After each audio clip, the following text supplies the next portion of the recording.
The other thing we do as well, in order to find people like yourselves to help us, and also because the best way to learn is to spend time with people who are much smarter than you and know more about lean. We try and invite people to events like this and spend time with you, so we can all learn from each other. Normally our happy hour is once a month, every first Tuesday of the month, like today, but it's never been like this. This is a very new format. Usually it's anywhere from 2 to about 20 people. And we drink beer and we just nerd out on lean and put the world to rights with lean. So, and we're going to do the same today, but in a slightly different format, which is pretty cool. I also want to mention as well, real quick, before we get into today, besides events and besides helping people in non-profits do lean, we also do some lean classes. And there's some little flyers there in the front you can pick up. We have a variety of different ones. We have one coming up called Holistic Financials. It's all about applying lean to the financial systems and how you can look at financial systems where you see people as an asset and not as an expense. We have a Lean Six Sigma introductory class coming up in January, and although it's not scheduled yet, we have a Lean Primer coming up in February as well.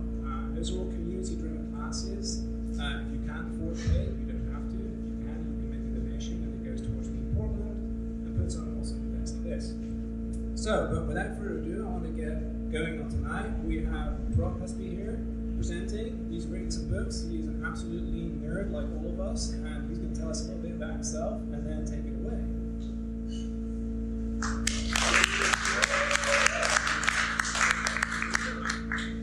Can you hear me okay? Okay. If you can, raise your hand, pull the end-on cord, and I'll start using the microphone. First of all, I want to thank everyone for having the opportunity to talk about this today. This is a topic that I'm just fascinated with. I think it's really interesting, kind of in the undercurrent of a lot of the work we do. So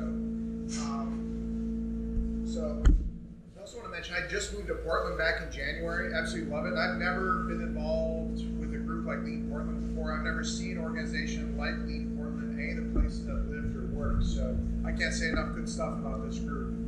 It's really a cool organization. I'm really looking forward to getting more involved with it.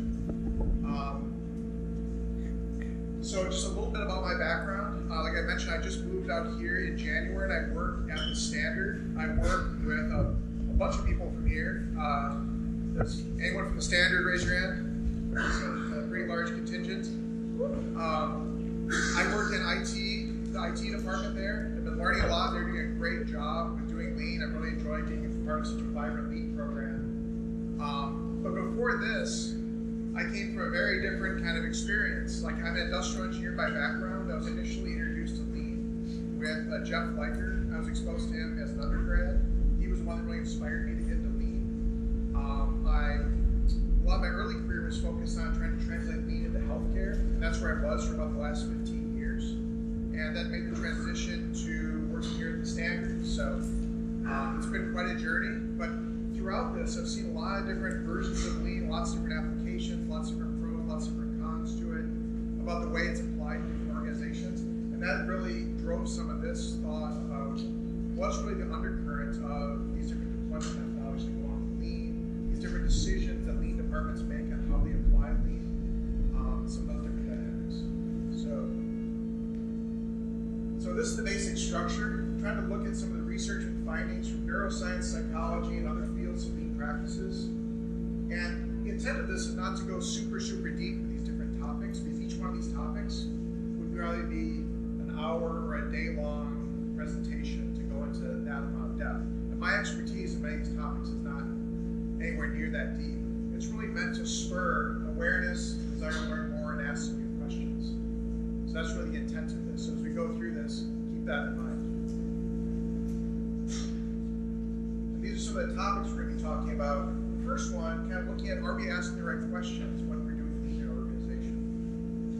And also going over some common, uncommon discussions among lean practitioners. You may agree with these or not agree with these, but I think you'll probably see some relevance to these if you're doing this for very long. Then looking at habit formation, what is culture, right versus left brain thinking, traditional versus cognitive approaches to lean, multitasking, capacity, discipline as a finite commodity, implications of the different deployment approaches that relate to these other topics, and also financial incentives. And the idea behind this is, if you're kind of reading outside the field, doing different researches, reading in different journals or articles, like Scientific American is one of my favorites, you'll come across these different concepts, these different areas of research, and all of a sudden your brain starts to make these connections. Like, this is really, really relevant to the work we do. You know, how haven't we made this connection before? So that's really the inspiration behind this. Now, thinking about this, you know, questions are pretty important to lean. It's probably an understatement of the year, right? Kind of thinking about, are we asking the right questions when we're doing lean in our organization?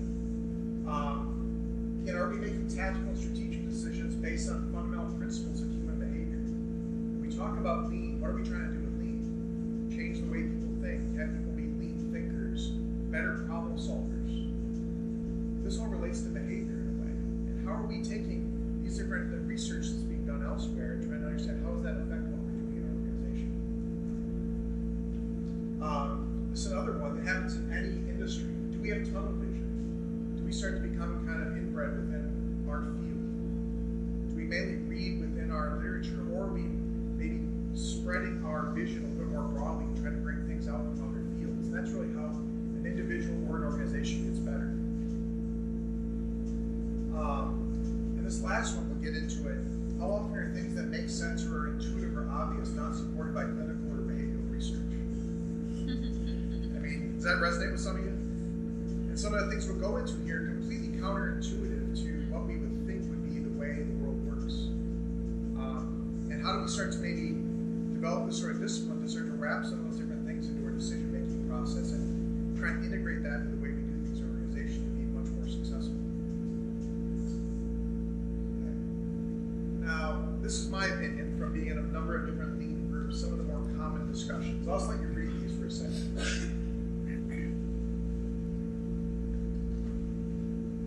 These sound like common discussions?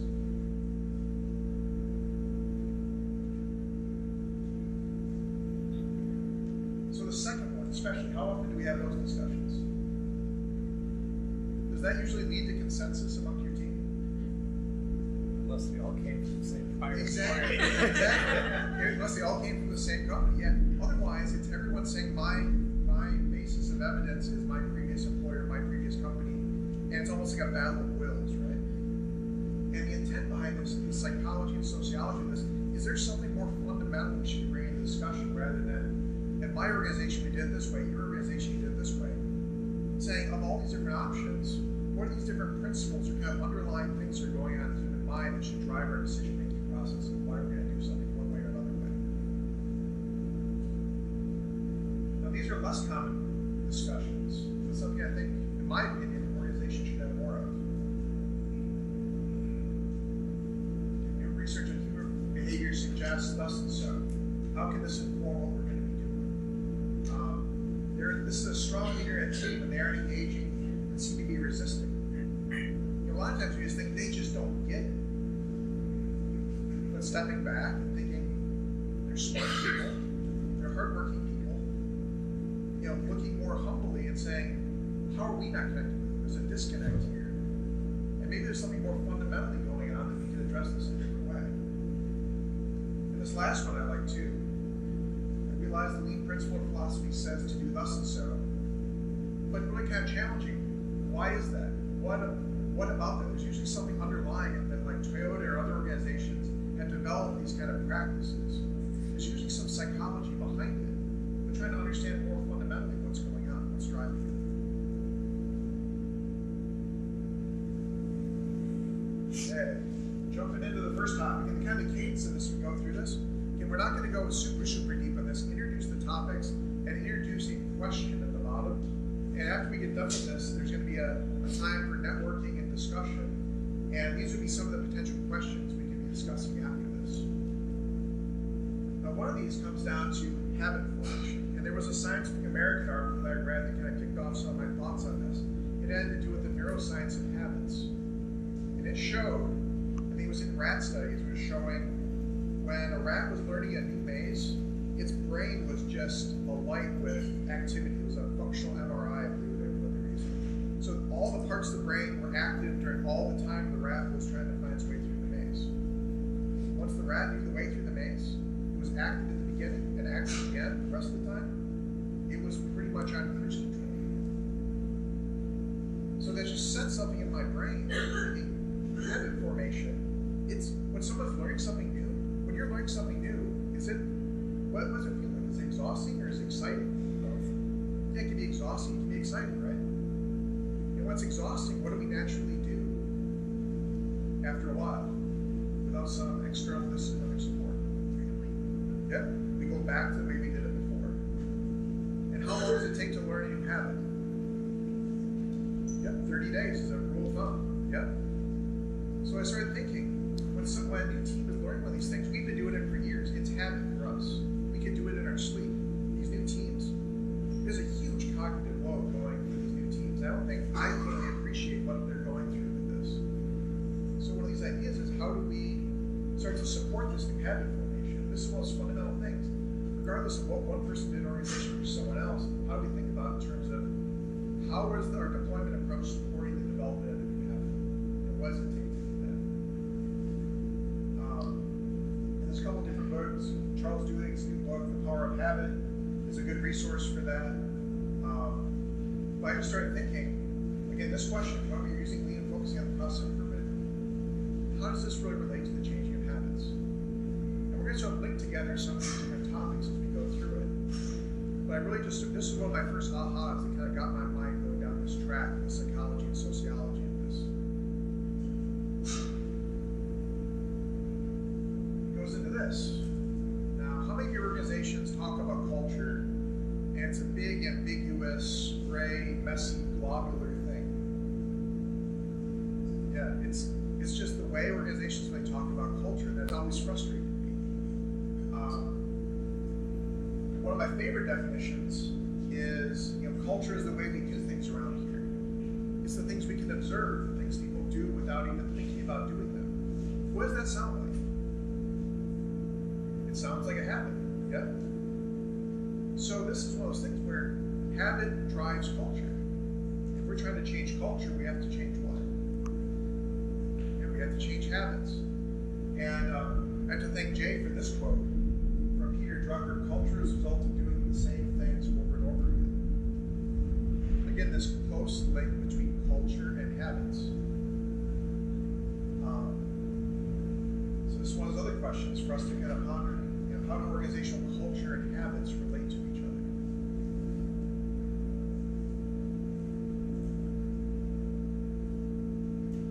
Now, we're all familiar with the concept of right brain thinking versus left brain thinking. Now, how many people in here would consider themselves the left brain thinkers, the more analytical? Okay. How many people would consider themselves right brain thinkers? So probably 2/3 left brain thinkers, 1/3 right brain thinkers.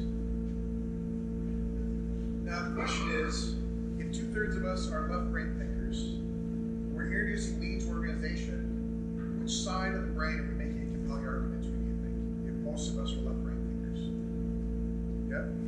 We're making these, how often do we make altruistic arguments for teams too? That this is the best for the organization or for something very large.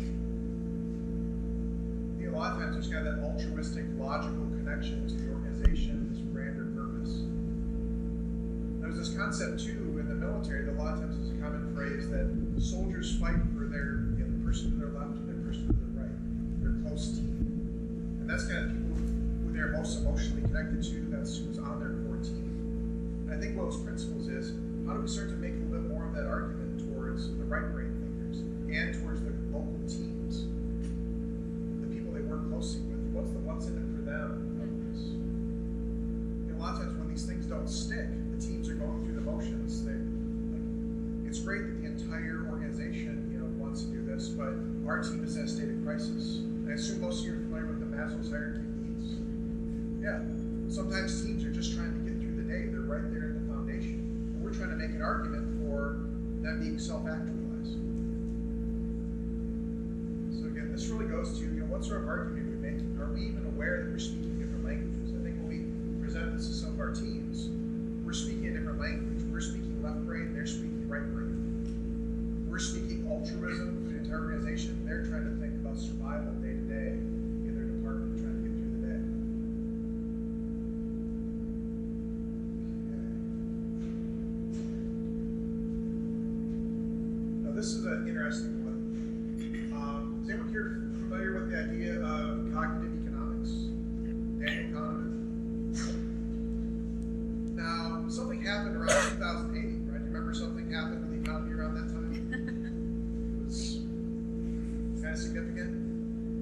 traditional economics would have said a lot of the market factors and traditional economic mechanisms would prevent something like that from happening. But did that stop it from happening? No, it didn't. The economy still collapsed. And one of the things that came out of this was a lot of validation for this idea of cognitive economics, that in traditional economics, it's this idea that the individual person and organizations are trying to maximize their marginal utilities. You remember that from Econ 101? So, do you think that's valid, that the average individual person is terribly rational, makes very rational, logical decisions? Definitely not. But a lot of our systems are built upon that. And there were some really interesting studies. One of the ones I like right here, there were some studies that show when people gain or lose $1 unexpectedly, people feel significantly more pain from losing money unexpectedly than from pleasure from gaining money unexpectedly. And there were some other really interesting simulations they did. They did one where there was a commodity that was decreasing steadily throughout the simulation. And they played a game, they traded different things throughout the simulation. So the commodity is going down towards being worth nothing. The rational thing would be to basically sell and cash out. After study, people basically stayed in the simulation and continued playing until the assets were worth nothing.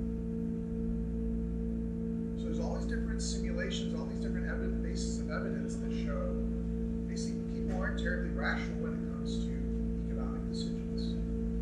But one of these same questions, if most of us are left-brain thinkers and we're working with teams, are we kind of going off of this very rational assumption? Or are there different ways to try and connect with people on a more fundamental basis that relates more to how the brain actually works? One of these questions is, do we deploy lean assuming that everything is rational, or is there a cognitive aspect to this?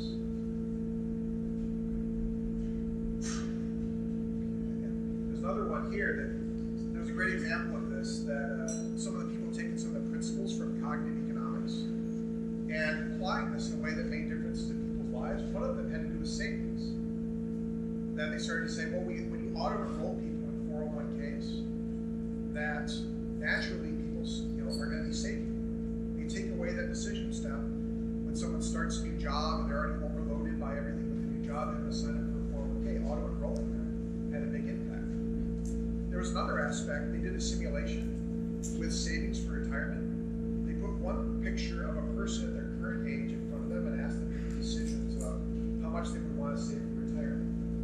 They took another one and artificially aged the picture of the person towards their retirement age and asked them the same question.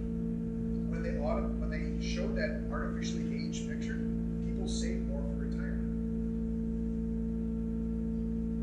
So there's some weird things going on in this vessel up here that aren't really necessarily purely logical. What do you think was happening with seeing that aged picture of yourself? Fear. Fear might be one, yeah.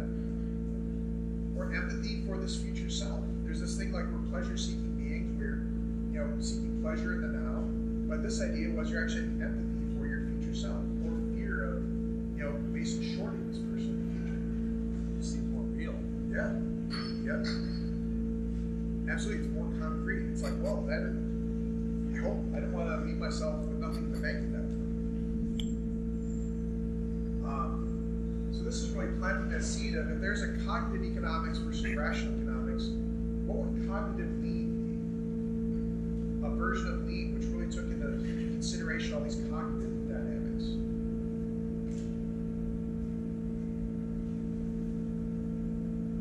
Here's another one. Multitasking and capacity.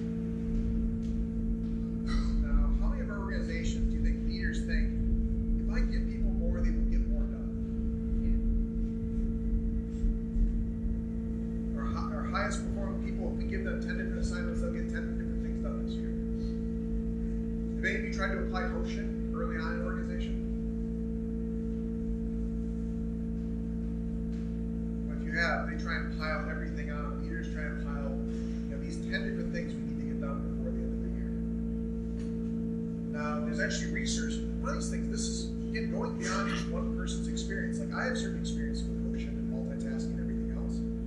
But when you look at this, American Psychological Association, their research showed that even though there are these small switches back and forth, that even brief mental blocks created by shifting between tasks can cost as much as 40% of someone's productive time.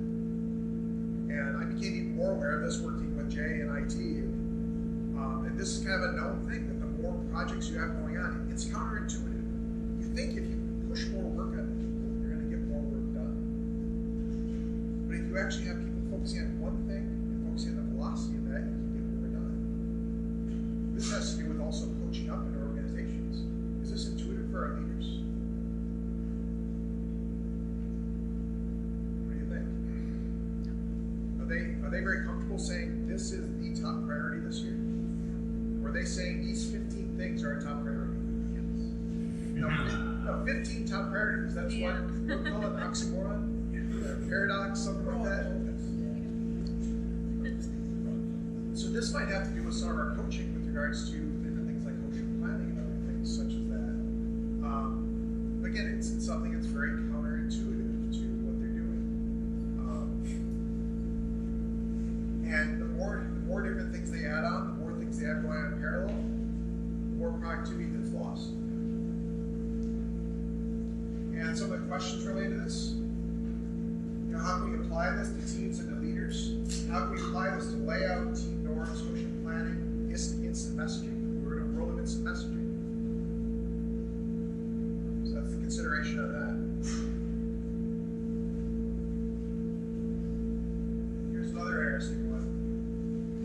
This finding with regards to discipline as a finite commodity. This is actually something that is in finite supply. It's something that's I found very counterintuitive. That within a given day, within a given period of time, you only have so much discipline. And the example they use here, they had people sitting either indulging in cookies or resisting cookies for a period of time, and then they had to try and solve an unsolvable puzzle. They wanted to see how long someone would persist trying to solve an unsolvable puzzle. People who had ended up resisting, they spent less time persisting trying to solve the puzzle. So there's only so much discipline you have within a given period of time. There was also some other research that had to do with glucose and how that affected discipline. That's a whole other aspect of this. But actually one of the takeaways of this was to improve discipline, sipping small amounts of lemonade. It was kind of an interesting side insight of this. But one of the thoughts of this, you're having to exhibit discipline when you're learning something new. This is where it wraps back into habit formation. When you're learning a new habit, what does that require? Focus and discipline, right? And if you only have so much of that,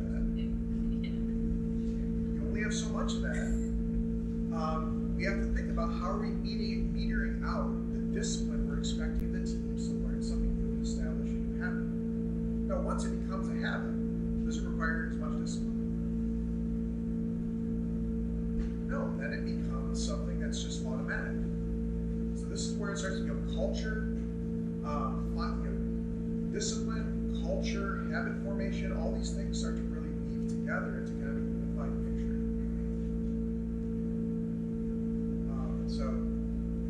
And the next slide relates to this. And what sort of self-control and do lean initiatives require?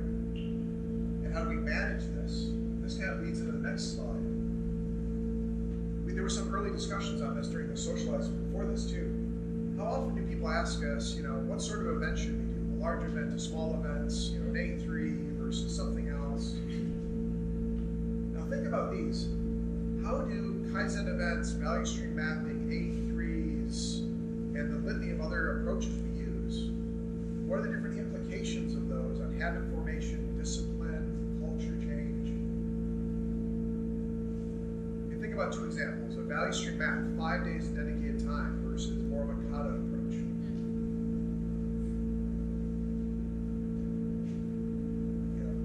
So as we're discussing, doing approach A versus B, trying to think about how do we plant some of these seeds and thinking about the psychological, the neurological differences in these, implications of these.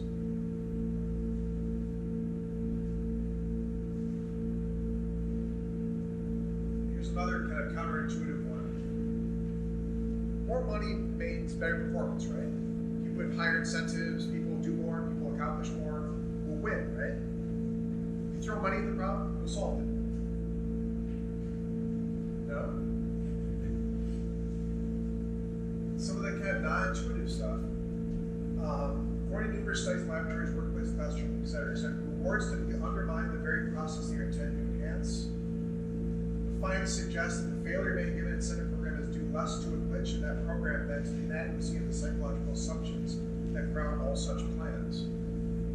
Yeah, specifically, add an external motivator or an external incentive to a cognitive task, even a rudimentary cognitive task, performance plummets. Yeah. And that's documented by Daniel Pink in his book Drive. Yep. What's an example of that? Let's say you're going to do even modest problem solving, and if you win, you get a small reward, or you win, you get a big reward. The more you ramp up the reward, the more the performance goes down, because your ability to be creative and be interested in the problem is competing with your fascination with the money. It's a really good RSA animate video on YouTube explaining Daniel Pink's Drive in about 15 minutes. It's fascinating too that, but in non-cognitive tasks, there's some. Oh yeah, it's physical. It works perfectly. Yep. And there was another example of this where there was an activity that people did free of charge. They volunteered their time, and they did a study. They kept one group as a control, continued to have them just volunteer their time. Another group, they started paying them a certain amount of money. And they did that for a while, and then they took away the money from the test group. Guess what happened to participation in the previous Yeah, they basically almost all of them stopped doing the activity. So it's another implication, like you give an incentive and then you take it away.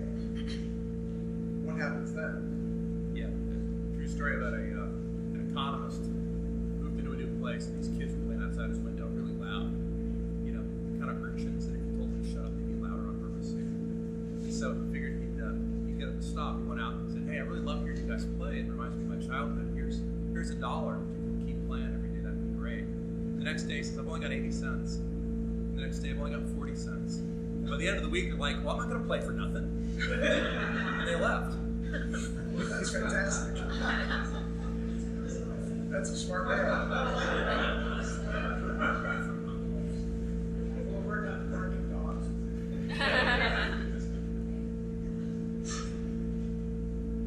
Yeah, so this is again another one of these examples of how many different times, this might be to do with like multitasking too. We're coaching up with our leaders and talking about incentive plans. They're trying to drive performance by this. How can we start to influence them with some of these insights? I mean, and one of the questions too here, what are other motivators other than money that we can use to drive some of the outcomes we desire? There's some other research on this in terms of what actually drives employee satisfaction, with a lot less of it being monetarily driven. Recognition, things like that. Okay, that's the end of the topics. Again, it was a very high-level sort of introduction to these different things to spur discussion. Oh, this slide? No, the other one. This one. Oh, This is wrong. the other direction? Yeah. Okay. So, again, are there any other topics? We're basically moving into the open discussion time, the networking and open discussion time. We want these different topics to be things that would spur discussion along with networking. If there are other topics that interest you, and if any of these topics interest you, you want to raise your hand and we'll do natural groupings around you too, and have further discussions after this. So that was the next exercise we were going to do. And we're going to rotate around to different topics over time. Did any of these jump out at anyone? These are the basic questions we pose at the end of each of the different sections. Yep. I'd be interested in talking about motivators. Okay. The incentive one? Yeah. Okay. Anyone else interested in the incentives? Okay. Any other topics? I'm not sure it's on your list, but psychological safety and the ability to be honest. Oh, and again, if there's other topics not on this list, by all means. So, Yeah, psychological safety, the ability to be really candid and honest. that topic? So I can tell you exactly how to create it.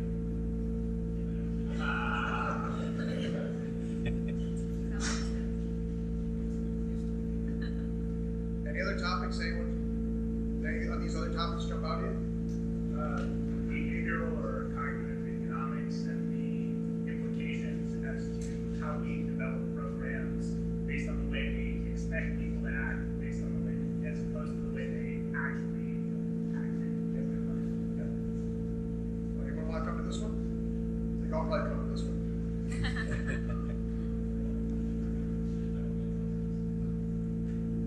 Okay.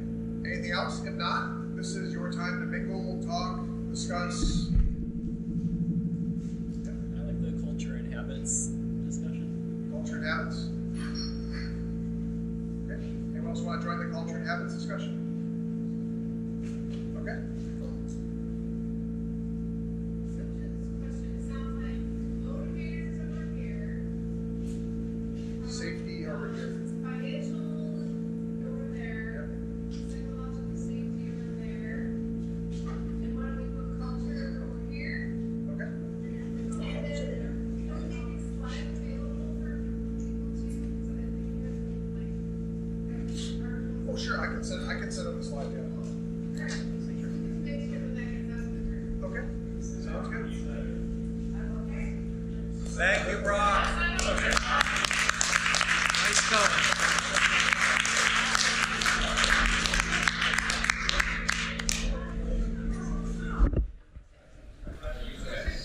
Not sure how to